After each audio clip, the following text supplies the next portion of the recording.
ನಮಸ್ಕಾರ. ಶಿಕ್ಷಕರ ನೇಮಕಾತಿ ಆಗಲಿ ಅಂತ ಹೇಳ್ಬಿಟ್ಟು ಇದೇ ತಿಂಗಳು 10ನೇ ತಾರೀಕು ಸೋಮವಾರ ಅಂದ್ರೆ ಫ್ರೀಡಂ ಪಾರ್ಕ್ ಅಲ್ಲಿ ಬೆಂಗಳೂರಲ್ಲಿ ಬೆಳಿಗ್ಗೆ 9 ಗಂಟೆಗೆ ಒಂದು ಶಿಕ್ಷಕರ ನೇಮಕಾತಿ ಸುಮಾರು 1 ಲಕ್ಷ ವೇಕೆನ್ಸಿ ಇದೆ. ಅದನ್ನ ಎಲ್ಲದಕ್ಕೂ ಎಲ್ಲಾ ಒಂದು ಕ್ಯಾಟಗರಿಯಲ್ಲೂ ಫಿಲ್ ಮಾಡಬೇಕು ಅಂತ ಹೇಳ್ಬಿಟ್ಟು ಒಂದು ಬೃಹತ್ ಪ್ರತಿಭಟನೆ ಮಾಡ್ತಾ ಇದೀವಿ. ದಯವಿಟ್ಟು ಅಖಿಲ ಕರ್ನಾಟಕ ಸಂಘಟನೆಯಿಂದ ಒಂದು ಪ್ರತಿಭಟನೆ ಮಾಡ್ತಾ ಇದೀವಿ. ಎಲ್ಲರೂ ಟೀಚರ್ಸ್ ರಿಕ್ರೂಟ್ಮೆಂಟ್ ಫಿಲ್ ಆಗ್ಬೇಕಂದ್ರೆ ಪ್ರತಿಯೊಬ್ರು ಕೈ ಜೋಡಿಸಿ. ಯಾಕೆಂದ್ರೆ ನಿಮಗೆ ಪ್ರೈಮರಿ ಮತ್ತೆ ಹೈಸ್ಕೂಲ್ ಟೀಚರ್ಸ್ ಸುಮಾರು 10 ವರ್ಷ 15 ವರ್ಷದಿಂದ ಯಾವುದೇ ರೀತಿ ರಿಕ್ರೂಟ್ಮೆಂಟ್ ಆಗಿಲ್ಲ. ಮತ್ತೆ ದೈಹಿಕ ಶಿಕ್ಷಕರು ಇರ್ಬೋದು, ಸುಮಾರು 15 ವರ್ಷ ಆಗಿದೆ ಪ್ರಾಥಮಿಕ ದೈಹಿಕ ಶಿಕ್ಷಕರದ್ದು. 15 ವರ್ಷದಿಂದ ಯಾವುದೇ ರಿಕ್ರೂಟ್ಮೆಂಟ್ ಆಗಿಲ್ಲ. ಈ ತರ ರಿಕ್ರೂಟ್ಮೆಂಟ್ ಡಿಲೇ ಆಗ್ತಾ ಇದೆ.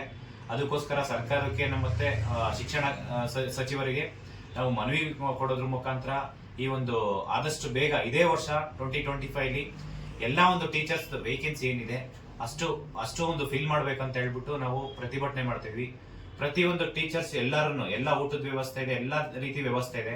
ಮತ್ತೆ BCom B.Ed ಅವ್ರಿಗೂ ಅಷ್ಟೇ ಅವರಿಗೆ ಒಂದು TET ಅವಕಾಶ ಮಾಡಿಕೊಟ್ಟಿದ್ದಾರೆ, CET ಗೆ ಅವಕಾಶ ಮಾಡಿಕೊಟ್ಟಿಲ್ಲ. ಮತ್ತೆ ಈ ಒಂದು ಹೆಚ್ಚುವರಿ ಆಯ್ಕೆ ಪಟ್ಟಿ ಬಿಡ್ಬೇಕಿದೆ ಇನ್ನು 2022 ಟೀಚರ್ಸ್ ಅದ್ರದ್ದು ಇರ್ಬೋದು.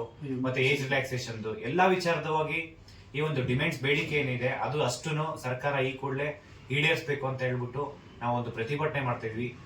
ಈ ಒಂದು ಪ್ರತಿಭಟನೆ ಯಶಸ್ವಾಗಬೇಕಂತಂದ್ರೆ ನೀವು ಪ್ರತಿಯೊಬ್ಬರು ಈ ಒಂದು ಪ್ರತಿಭಟನೆಗೆ ಭಾಗವಹಿಸಬೇಕಾಗುತ್ತೆ. ಇಲ್ಲ ಅಂತಂದ್ರೆ ನೀವು ಮನೆಯಲ್ಲೇ ಕುತ್ಕೊಂಡಿದ್ರೆ ಯಾವುದೇ ರೀತಿ ಬದಲಾವಣೆ ಆಗಲ್ಲ. ಎಲ್ಲರೂ ದಯವಿಟ್ಟು ಯುನೈಟ್ ಆಗಿ ಒಂದು ಪ್ರತಿಭಟನೆಯನ್ನು ಯಶಸ್ವಿ ಮಾಡಿ. ಯಾಕೆಂದ್ರೆ ಇಲ್ಲ ಅಂತಂದ್ರೆ ನೀವು ಇನ್ನೂ 10 ವರ್ಷ ಕುತ್ಕೊಂಡ್ರು ಯಾವುದೇ ರೀತಿ ನಮ್ಮ ಸಮಾಜದಲ್ಲಿ ಬದಲಾವಣೆ ಆಗಲ್ಲ. ಪ್ರತಿಭಟನೆ ಮಾಡಿ ನಮ್ಮ ಒಂದು ಪ್ರತಿಯೊಂದು ವರ್ಗಕ್ಕೂ ಒಂದು ನೋಟಿಫಿಕೇಶನ್ ಆಗೋದ್ರ ಮುಖಾಂತರ ನಾವು ಕೇಳೋದನ್ನ ಸರ್ಕಾರಕ್ಕೆ ನಾವು ಬೇಡಿಕೆ ಇಟ್ಟಿರೋದನ್ನ ಮನವಿ ಮಾಡೋಣ. ಎಲ್ಲಾ ಮನವಿಗೂ ನಾವು ಸರ್ಕಾರ ಸ್ಪಂದಿಸಿ ಇದೇ ವರ್ಷ 2025 ಒಂದು ಎಲ್ಲ ನೋಟಿಫಿಕೇಶನ್ ಆಗ್ಬೇಕಂತ ಮತ್ತೊಮ್ಮೆ ಕೇಳ್ಕೊಂತೀನಿ. ಎಲ್ರಿಗೂ ನಮಸ್ಕಾರ. ಸ್ನೇಹಿತರೆ, ಇವತ್ತಿನ ಒಂದು ಸಮಾಜದಲ್ಲಿ ಹೋರಾಟ ಅನಿವಾರ್ಯವಾಗಿದೆ. ಸೊ ನಮಗೂ ಇದರಿಂದ ಈ ಹೋರಾಟದಿಂದ ನಮಗೂ ಅನುಕೂಲ ಇಲ್ಲ, ಕಾಂತಕುಮಾರ್ ಸರ್ಗೂ ಅನುಕೂಲ ಇಲ್ಲ. ಸೊ ತುಂಬಾ ದಿನಗಳಿಂದ ನಾವು ನಿಮ್ಮ ಒಂದು ಬೇಡಿಕೆಯ ಮೇರೆಗೆ ಈ ಒಂದು ಹೋರಾಟವನ್ನು ಮಾಡ್ತಾ ಇದ್ದೀವಿ. ಯಾಕಂದ್ರೆ ಬಹಳಷ್ಟು ವರ್ಷಗಳಿಂದ ಸರ್ಕಾರದ ಒಂದು ಅವ್ಯವಸ್ಥೆಯಿಂದ ನೀವೇನ್ ಪಾತ್ರ ಕೂತ್ಕೊಂಡು ಮನೆಯಲ್ಲಿ ಬಹಳಷ್ಟು ತುಂಬಾ ಜನ ಮಾನಸಿಕವಾಗಿ ಬಳಲುವಂತ ಒಂದು ಸಂದರ್ಭದಲ್ಲಿ ಇದ್ರಿ. ಸೊ ಇದಕ್ಕೆ ಒಂದು ಪರಿಹಾರ ಏನಂತಂದ್ರೆ ಫೆಬ್ರವರಿ 10 ಒಂದು ಹೋರಾಟ. ಬಹಳಷ್ಟು ನಾವು ಈ ಒಂದು ಹೋರಾಟವನ್ನ ಅತ್ಯಂತ ಒಂದು ನೀಟಾಗಿ ಮತ್ತೆ ಸರ್ಕಾರಕ್ಕೆ ಒಂದು ಬಿಸಿ ಮುಟ್ಟಿಸ್ತಕ್ಕಂತ ಒಂದು ಕೆಲಸವನ್ನು ನಾವು ಮಾಡಬೇಕಾಗಿದೆ. ಮತ್ತೆ ಗ್ಯಾರಂಟಿಯಿಂದ ಸರ್ಕಾರ ಮುಂದೆ ಅಪ್ಕಮಿಂಗ್ ಯಾವುದೇ ನೋಟಿಫಿಕೇಶನ್ ಟೀಚರ್ಸ್ ಅನ್ನ ತುಂಬತಕ್ಕಂತ ಯಾವುದೇ ಸೂಚನೆ ಇಲ್ಲ. ಆ ಒಂದು ಕಾರಣಕ್ಕಾಗಿ ನಮ್ಮ ಒಂದು ಅಕ್ಸಾ ಸಂಘಟನೆ ಈ ಒಂದು ಹೋರಾಟಕ್ಕೆ ಕರೆ ಕೊಟ್ಟಿದೆ. ತಾವೆಲ್ಲ ಹೆಚ್ಚಿನ ಸಂಖ್ಯೆಯಲ್ಲಿ ಈ ಹೋರಾಟ ಯಶಸ್ವಿ ಆಗ್ಬೇಕಂದ್ರೆ ಮುಖ್ಯವಾಗಿ ಆಸ್ಪಿರೆಂಟ್ ತುಂಬಾ ಜನ ಬರಬೇಕು.